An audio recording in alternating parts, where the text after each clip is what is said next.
المكتب التعاوني للدعوة والإرشاد وتوعية الجاليات بالدمام، مسيرة عمل وأمل. بسم الله الرحمن الرحيم. الحمد لله والصلاة والسلام على رسول الله ولا حول ولا قوة إلا بالله. بعد. اللهم انفعنا بما علمتنا وعلمنا ما ينفعنا وزدنا علما. رب اشرح لي صدري ويسر لي أمري واحلل عقدة من لساني يفقهوا قولي. Para jamaah sekalian rahimani Allah wa iyyakum.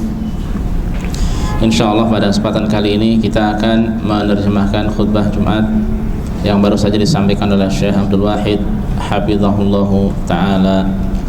Minta tolong pintunya ditutup, Mas.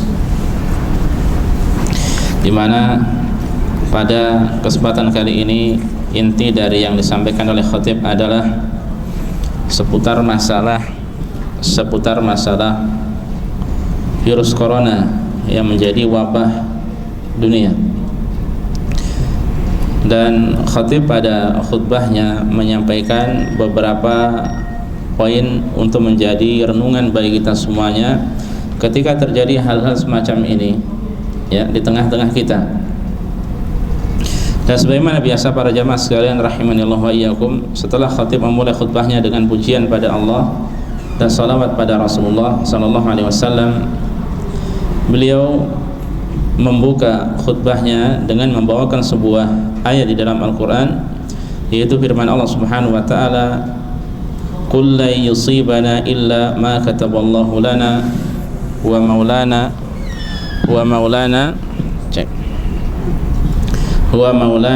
wa 'ala Allahi falyatawakkalul mu'minun." Qul, katakanlah wahai Muhammad, la yusibana, tidak ada yang menimpa kami, tidak ada yang dapat menimpa kami, illa ma kataballahu lana, kecuali apa-apa yang Allah telah tetapkan bagi kami, bagi kita. Wa maulana, dia maha pelindung kita. Wa 'alallahi falyatawakkalul mu'minun, dan hanya kepada Allah hendaknya orang-orang yang beriman itu bertawakal. Ayat ini para jamaah sekalian rahimanillah wa iyyakum menjelaskan pada kita akidah yang harus kita pupuk, yang harus ada pada diri kita, bahwa kita harus yakin bahwa segala sesuatu yang terjadi di atas muka bumi ini adalah dengan izin Allah Subhanahu wa taala. Termasuk juga di dalamnya segala sesuatu yang menimpa kita dari musibah-musibah, dari penyakit-penyakit, termasuk wabah-wabah, itu semuanya tidak lepas dari takdir Allah Subhanahu wa taala. Kita harus yakini dengan benar. Yang kemudian Allah menyebutkan sikap di akhir ayat ini bahwa ketika terjadi hal semacam ini, bahkan kapan saja ya, kewajiban kita adalah bertawakal pada Allah Subhanahu wa taala, menyerahkan segalanya hanya kepada Allah, menyandarkan diri kita hanya kepada Allah, karena dia sebagai huwa maulana, dia maha pelindung bagi kita ya.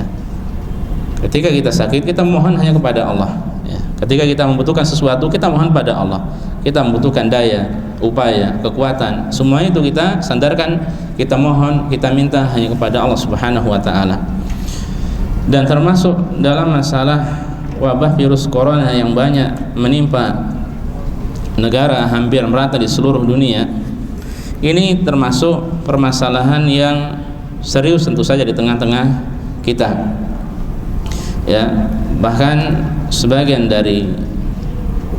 banyak bisa jadi dari manusia umumnya, mereka begitu takut ya dengan hal seperti ini.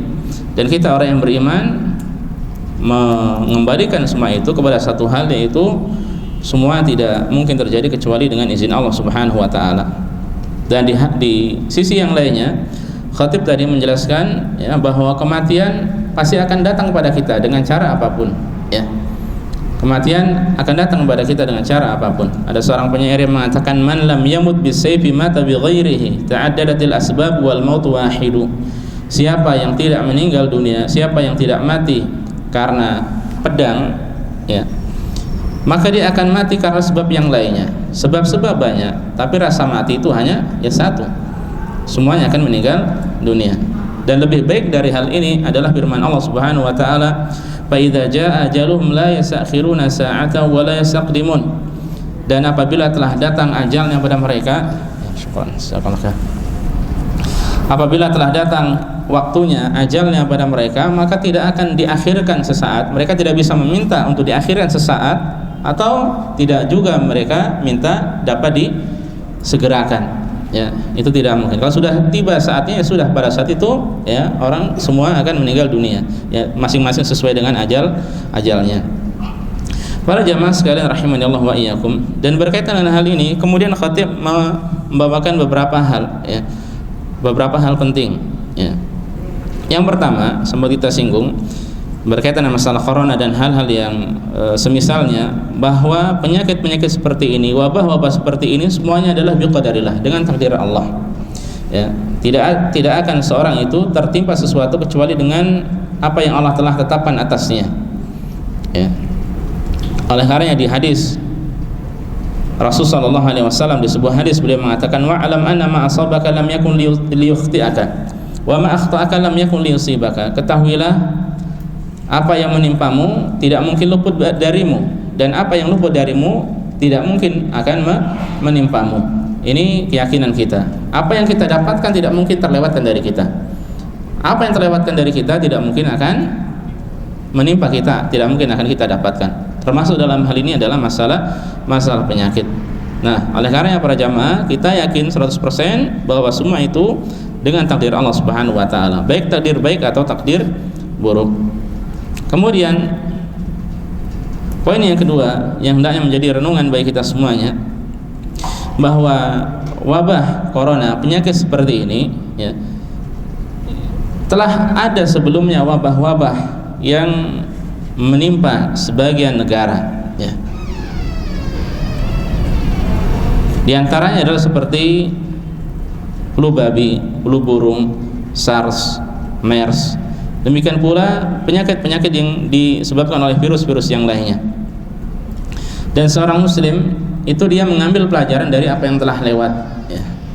Mengambil pelajaran dari yang telah lewat.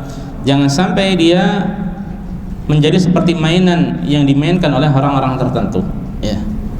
Hendaknya dia mengambil pelajaran, ya. Bagaimana dengan pelajaran-pelajaran sebelumnya, ya, bagaimana kejadian-kejadian sebelumnya, coba ambil pelajaran dari hal-hal tersebut. Kalau memang seperti itu, buat apa kemudian manusia itu resah, gelisah, keluh kesah dengan penyakit-penyakit atau virus-virus atau wabah-wabah yang terjadi, yang menimpa dirinya. Padahal secara data, ya, beliau sampaikan, dan ini akhir-akhir ini tersebar, ya, dengan versi bahasa Arab, entah dengan bahasa Indonesia atau bahasa-bahasa yang lainnya. Apa itu? Berkaitan dengan masalah virus corona, dan sudah kita ketahui kurang lebih selama 2 bulan ini sudah lumayan menyebar luas, ya, lumayan merata. Tapi dibandingkan dengan yang lainnya, ya, khususnya korban atau orang yang meninggal dunia karenanya, ya, maka corona ini masih di bawah daripada sebab-sebab yang lainnya. Beliau membawakan data, ya, bahwa kurang lebih di sela-sela 2 bulan ini yang meninggal dunia karena sebab corona itu belum sampai 3.000, ya, belum sampai 3.000 jiwa, 2.000 jiwa sekian. Tapi yang disebabkan oleh malaria hampir 600.000 jiwa, 594.000 jiwa, ya. Kemudian mereka yang meninggal dunia karena bunuh diri, naudzubillah, ya. Malaria penyakit ini karena bunuh diri, ini, ya, lebih dari 150.000 jiwa, ya. Kemudian kecelakaan, ya, kecelakaan tercatat dalam sebuah data statistik, yaitu sebanyak 193.000 jiwa. Ini kecelakaan secara umum. AIDS ini sekitar 340.000 jiwa, 340.000 jiwa, ya, 340.000 jiwa. Mereka yang meninggal dunia karena minum alkohol itu lebih dari 350.000 jiwa, lebih dari 350.000 jiwa. Mereka karena dukhon, karena rokok, ya. Ini termasuk banyak dibanding sebelum-sebelumnya, ya, sampai hitungan 700, lebih dari 700.000 jiwa. Dan yang paling banyak adalah yang meninggal dunia karena penyakit, suatu penyakit, yaitu penyakit kanker, ya, kanker. Itu lebih dari 1 juta jiwa. Ini dalam sela-sela berapa bulan? 2 bulan ini. Nah, ini maksudnya ikhwah sekalian, kalau kita lihat dari dibandingkan dengan penyakit-penyakit yang lainnya atau sebab-sebab yang lainnya, corona ini masih di bawah 3.000 ya. Sementara yang lainnya sudah ratusan ya, ratusan ribu. Kalau sudah seperti itu, mengapa keluh kesah? Mengapa takut? Mengapa cemas? Mengapa terlalu khawatir? Di sisi yang lainnya, takdir itu semuanya merupakan ketetapan dari Allah Subhanahu wa taala. Hanya saja bagi seorang muslim hendaknya dia memperhatikan perenungan yang ketiga, poin yang ketiga, bahwa seorang muslim hendaknya dia mengambil sebab-sebab untuk dirinya, ikhtiar. Sebab yang dimaksud di sini adalah apa? Berusaha untuk menjaga dirinya dari hal-hal yang bisa menyakitkan dirinya ya. Maksudnya dari sebab-sebab datangnya penyakit ya. Tinggal mengambil sebab, dan ikhtiar mengambil sebab ini termasuk ya tuntunan syariat, termasuk hal yang diperintahkan. Seandainya seorang belum tertimpa suatu penyakit, dia mengambil berusaha untuk menjauhinya ya. Ketika sudah terkena ya, demikian pula dia pun berusaha untuk mengobati dirinya agar sembuh dari hal tersebut ya. Dan sudah kita sampaikan pada beberapa khutbah yang lalu ketika kita membahas masalah wabah corona ya, ada suatu sunnah yang disampaikan oleh Rasulullah SAW ya, ketika terjadi suatu wabah di suatu kaum, maka kaum itu tidak boleh keluar dari daerah tersebut ya. Adapun yang dari luar hendaknya tidak masuk ke kaum tersebut, tidak masuk ke kampung tersebut ya. Mereka yang di dalam tidak keluar supaya tidak menyebar, dan mereka yang di luar tidak masuk supaya tidak tertular ya. Ini termasuk tuntunan syariat. Kemudian poin yang keempat, para jamaah sekalian rahimanillahu wa iyyakum, sebagian orang yang keluh kesah ya, yang sampai berlebih-lebihan ya, bahkan sebagian dari mereka tidak mau menyentuh sesuatu ya, benar-benar sangat hati-hati ya. Hati-hati mungkin di daerah yang memang sudah tingkat keparahannya begitu tinggi, ini wajar. Tapi yang sangat disayangkan ya, sebagian daerah yang sangat-sangat rendah seperti Indonesia lah contohnya, atau bukan pula di sini, yang ini tentu tidak wajar ketika menghindari sesuatu yang itu merupakan sunnah dari Rasulullah SAW ya. Tidak mau seperti berjabat tangan ya, tidak bahkan bisa jadi tidak mau mengucapkan salam ya. Kalau memang di tempat yang tingkat darurat begitu tinggi, maka ini wajar. Tapi ketika yang masih aman, tidak ada belum tersebar, maka ini masih ya tidak sewajarnya. Tetap hendaknya sunnah Rasulullah SAW itu dilakukan, dikerjakan ya. Bahkan sebagian karena kekhawatiran, ketakutan, kemana-mana mengenakan masker, kemana-mana membawa alat cairan itu yang untuk mensterilkan tangannya ya. Dan ini para jamaah sekalian rahimanillah wa iyyakum, termasuk dari ketakutan yang berlebihan ya. Para jamaah sekalian rahimanillah wa iyyakum, kemudian selain daripada itu, khatib tadi menyampaikan bahwa hal semacam ini termasuk dari lemahnya tawakal pada Allah Subhanahu wa taala. Ya, serahkan semuanya pada Allah. Dia mengambil sebab yang sewajarnya. Kemudian adapun hal-hal yang masih bisa dilakukan dari tuntunan Rasul, dari syariat, dia kerjakan. Ya, hendaknya dia kerjakan. Jangan sampai hal tersebut membawa dirinya kepada hal-hal yang kemudian tidak sepatutnya, bahkan membawa kepada sesuatu yang diharamkan di dalam syariat ya. Kemudian di antara perenungan yang beliau sampaikan ya, bahwa yang sangat disayangkan di masa-masa seperti ini, yang sebagian dari manusia mereka benar-benar takut karena mungkin wabah yang begitu sudah menyebar di daerahnya. Hal ini ternyata dimanfaatkan oleh orang-orang tertentu untuk menyebar isu-isu, berita-berita palsu, hoax ya, yang sekarang begitu mudah didapatkan di tengah-tengah kita ya. Sebagian dari mereka menambah-nambahi lagi ya. Kabar yang awalnya A sampai ke negara tertentu menjadi ABCD ya. Ini yang sangat disayangkan. Sebagian yang lain membuat kabar-kabar dan disebarkan, kabar-kabar dusta yang kemudian disebarkan di tengah masyarakat. Ini semuanya adalah tidak diperbolehkan ya. Oleh karenanya para jamaah, kewajiban kita ya, tugas kita adalah berusaha untuk tasabbut ya, untuk cek ya, untuk kita lihat kabarnya benar atau tidaknya ya. Di zaman sekarang ya, Hendaknya ketika kita mendapatkan kabar-kabar tertentu tidak mudah kita share, kita bagi kepada orang lain.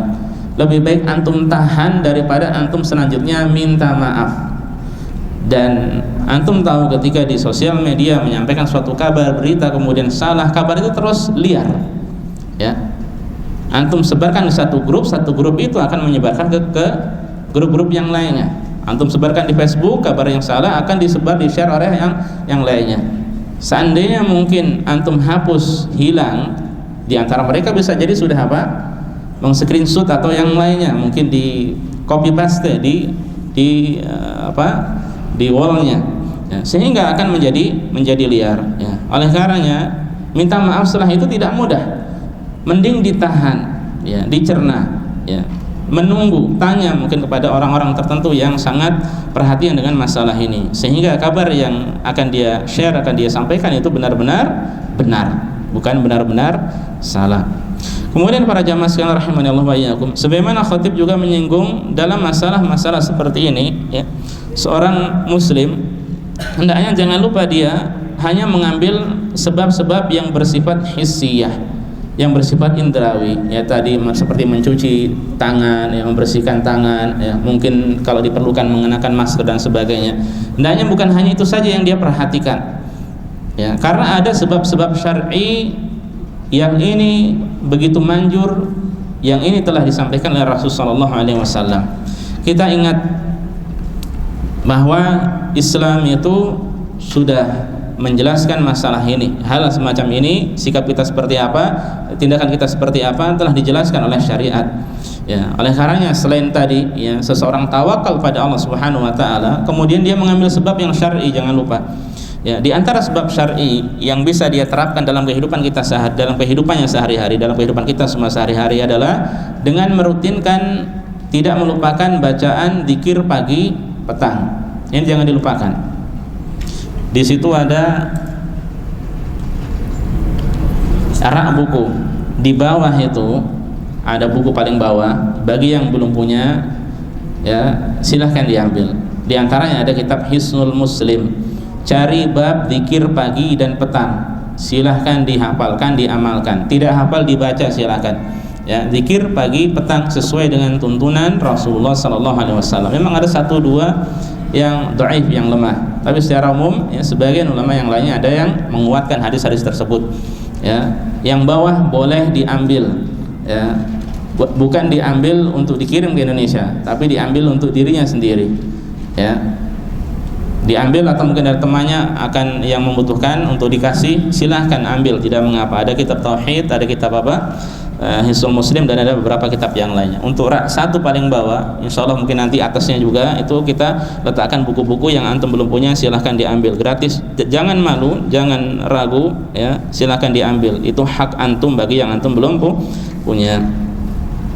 Jadi hendaknya seorang mengerjakan membaca zikir pagi dan petang, dan ini sebaik-baik penjagaan dari Allah Subhanahu wa taala. Allah mengatakan lahum mu'aqibatun min baini yadayhi wa min khalfihi yahfazunahu min amrillah, bahwa setiap manusia, ya, bahwasanya manusia itu ada malaikat-malaikat yang Allah utus untuk menjaga dirinya dari depan dan dari belakang. Mereka menjaga manusia itu karena perintah dari Allah Subhanahu wa taala. Jadi ketika membaca doa-doa tersebut, ya, ada malaikat-malaikat yang menjaga manusia, yang itu merupakan perintah dari Allah Subhanahu wa taala kepada mereka. Jadi ada malaikat yang bertugas demikian.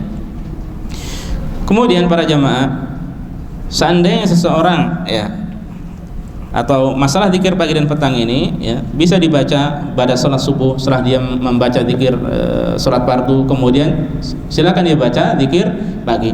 Adapun untuk zikir sore setelah sholat asar, setelah itu dia baca zikir pada sholat asar, di situ pun lengkap, ya, buku Hisnul Muslim. Maka setelah dia membaca zikir pada sholat fardu, silahkan baca zikir sore, ya. Allah mengatakan fasbir ala ma yaquluna wasabbih, bersabarlah terhadap apa yang mereka ucapkan, wasabbih, dan bertasbihlah, bihamdi rabbika, dengan memuji Rabbmu, qabla tulu'i syamsi wa qabla al-ghurub, ya, sebelum terbitnya matahari dan sebelum tenggelam. Jadi dari waktu pada sholat subuh sampai sebelum terbit matahari. Untuk sorenya dari ba'da sholat asar sampai sebelum tenggelam matahari. Dan kemudian para jamaah, di antara zikir-zikir yang penting juga adalah ketika seseorang singgah di satu tempat, seperti antum datang ke sini mau singgah di sini, antum termasuk singgah di sini, ya, disyariatkan untuk membaca doa yang insya Allah antum banyak sudah tahu, yaitu a'udzu bikalimatillahi tammati min syarri ma khalaq. Aku memohon perlindungan, ya, kepada kalimat-kalimat Allah yang sempurna dari kejahatan ciptaannya, dari kejahatan makhluknya. Ini Rasulullah SAW mengatakan, man nazala manzilan, siapa yang singgah di suatu tempat, faqala, kemudian dia mengucapkan kalimat ini, Rasul mengatakan, lam yadurrahu syai'un hatta yartahila min manzilih dzalik, maka tidak ada sesuatu apapun yang dapat membahayakannya sampai dia pergi dari tempat itu, ya, tempat singgahnya itu. Antum masuk hotel, antum di mungkin di pantai duduk mancing, antum di mukhayyam, antum di istirahat atau tempat mana saja. Bahkan sebagian ulama mengatakan juga ketika antum naik bis, ya, ketika antum duduk di mobil, ya, sebagian mereka mengatakan ini disyariatkan untuk dibaca. Selain dari bahwa zikir ini termasuk dari bacaan zikir petang atau zikir sore. Kemudian para jamaah sekalian rahimani Allahu wa iyyakum, dan di antara zikir yang dibaca oleh seorang muslim pada pagi dan sore hari, ya, adalah zikir yang berbunyi bismillahilladzi la yadurru ma'asmi syai'un fil ardi wala fis sama' wa huwa samiul alim, ya. Ketika dibaca 3 kali maka tidak ada sesuatu pun yang dapat membahayakannya. Dengan menyebut nama Allah, yang dengan menyebut namanya tidak ada sesuatu pun di bumi dan di langit yang dapat membahayakannya, dan Dia Maha mendengar lagi Maha mengetahui. Ini silakan dibaca sebanyak 3 kali. Ini termasuk dari bacaan pagi dan petang. Bismillahilladzi la yadurru ma'asmi syai'un fil ardi wala fis sama' wa huwa samiul alim. Ya, silahkan dibaca. Sebagaimana khatib tadi menyinggung sebuah hadis, ya, di mana Rasul mengatakan, man tasabbaha sab'ata maratin ajwah lam yadurruhu dzakal yaum summun wala sihr. Siapa yang pagi hari dia makan 7 buah kurma ajwah, maka pada hari itu dia tidak akan membahayakan dirinya, baik itu bisa, ya, ataupun sihir. Nah, ini juga bermanfaat. Yang disampaikan oleh Rasulullah SAW adalah mengonsumsi sebanyak 7, ya. Tidak 1, tidak 2, tapi 7, ya. Di lafaz sebuah hadis sampaikan min tamril Madinah, dari kurma kota Madinah, ya. Oleh karenanya Syekh bin Baz, ya, dan sebagian ulama yang lainnya mereka mengatakan ini diharapkan hal tersebut berkhasiat untuk seluruh kurma di kota Madinah, tidak khusus kurma ajwah yang antum tahu warnanya hitam yang terkenal di Indonesia dengan sebutan kurma Nabi SAW. Ikhwas sekalian, ya, para jamaah sekalian, jangan lupa setelah kita mengambil sebab-sebab, diantaranya adalah sebab yang sudah disampaikan, ya. Selain daripada itu banyak-banyak berdoa pada Allah Subhanahu Wa Taala juga, ya, banyak-banyak berdoa pada Allah. Jangan lupa kita benar-benar bertawakal pada Allah. Kita mengambil sebab-sebab yang memang disyariatkan atau yang dibolehkan, dan hendaknya kita tahu bahwa bala itu tidak akan turun kecuali karena sebab dosa. Ya, bala tidak akan turun kecuali karena sebab dosa, dan tidak akan terangkat kecuali dengan taubat, dan tidak akan terangkat kecuali dengan taubat. Dan bahwa tersebarnya kemaksiatan, kekejian di tengah manusia ini dapat menjadi penyebab penyakit-penyakit, munculnya penyakit-penyakit, wabah dan sebagainya yang belum pernah terjadi di masa-masa sebelumnya. Oleh karenanya paling manjur seseorang dia menolak atau mengangkat semua itu adalah dengan bertobat dan beristighfar kepada Allah Subhanahu wa taala, memperbanyak amalan, memperbanyak doa kepada Allah Subhanahu wa taala. Para jamaah sekalian, ini yang bisa disampaikan dari kurang lebih apa yang disampaikan oleh khatib pada kesempatan kali ini, ya, semoga memberikan manfaat, menjadi nasihat bermanfaat bagi kita semuanya. Wallahu taala alam wa sallallahu ala nabiyina Muhammad.